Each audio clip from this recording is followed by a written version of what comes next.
गाय चराने के लिए आए तो सबसे पहले ये भी आए थे हंडीर वन में। जब भगवान गाय चराने के लिए आते तो कंस उनको मारने के लिए नए नए राक्षस भेजता था। कंस ने एक राक्षस भेजा था वत्सासुर। जो कंस का चचेरा भाई था वो आया गाय के बछड़े के रूप में और जाकर भगवान की गाय। भगवान ने देखा यह तो कोई राक्षस है तो भगवान ने उसका वध कर दिया। तो ग्वाल बाल कहने लगी, कन्हैया तूने गाय के बछड़े की हत्या कर दी, तू गौ हत्यारा हो गया, तुझे सभी तीर्थों का स्नान करना होगा।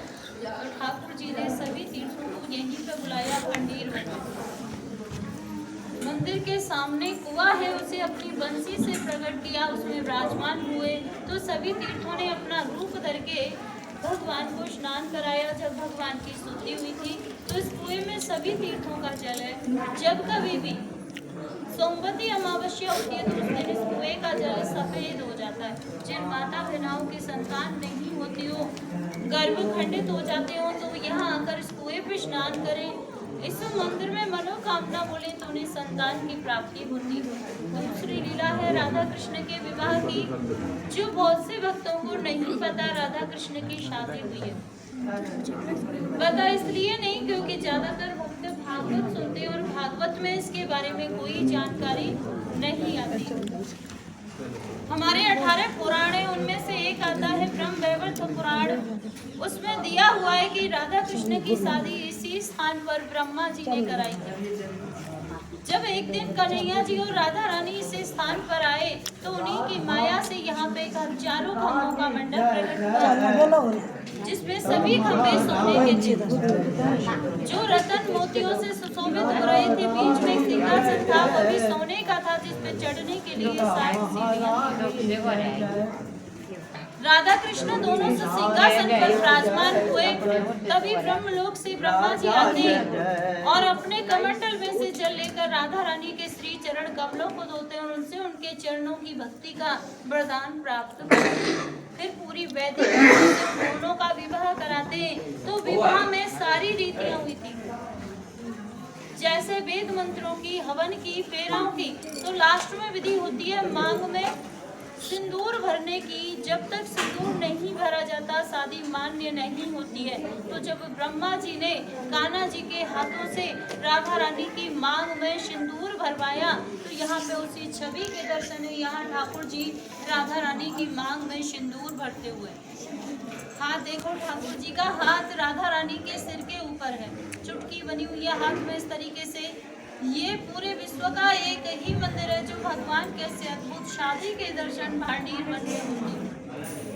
नहीं तो जहाँ भी दर्शन करोगे बंसी बजाते हुए करोगे। यहाँ पे ठाकुर जी के हाथ में बंसी है, सिंदूर है, मांग भरते हुए। सिंदूर भरने के बाद में जो ब्रह्मा जी थे वो अपने ब्रह्मलोक को चले गए, जो देवी देवता आए थे वो अपने देवलोक को चले गए, जो उनकी माया से मंडप प्रकट हुआ था वो भी यहाँ से अलोप हो गया। तीसरी लीला है, एक दिन राधे कृष्ण भांडीर वन में भ्रमण कर रहे थे तो कन्हैया जी कहने लगे, हे राधे ये हमारा तुम्हारा निकुंज वन है, हमारी तुम्हारी कुंजों की लीला हुई है, इसलिए आज इस वन को प्रसन्न होकर वरदान देता हूँ। जो भक्त यहाँ आएगा और इस कुएं पे आचमन करेगा तो उसे 14 अवतार के दर्शनों का फल प्राप्त होगा। कुएं पे स्नान करेगा तो उसके जाने अनजाने के जो भी पाप हैं सब नष्ट हो जाएंगे। मंदिर में बैठकर कोई मनोकामना बोलेगा तो उसकी मनोकामनाओं को पूरी करूंगा। या फिर कोई भक्त यहाँ पे एक रात्रि निवास करेगा, कुएं पे स्नान करेगा, भांग बिहारी के दर्शन करेगा तो उसे गौरों की प्राप्ति होगी। भांडीर वन में बैठ के कोई चीज खाएगा तो उसे इंद्रलोक की प्राप्ति होगी। या यहाँ पे कोई गौदान करेगा तो उसकी 73 पीढ़ियों का उद्धार होगा। इतना सुनने के बाद राधा रानी घबरा गई और बोली, हे प्रभु आपने इतने वरदान दे दिए, इतना होने पर तो यहाँ भक्तों की इतनी भीड़ हो जाएगी, 2400 घंटे भक्त रहेंगे, शांत हो जाएगी पीछे, 2400 घंटे भक्त रहेंगे, हमारे तुम्हारे मिलने में बाधा पड़ जाएगी प्रभु।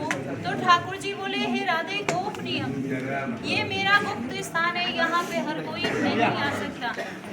जिसके ऊपर मेरी विशेष कृपा होगी वही भक्त यहाँ पे आ सकता है, अन्यथा हर किसी को मैं यहाँ आने नहीं दूंगा।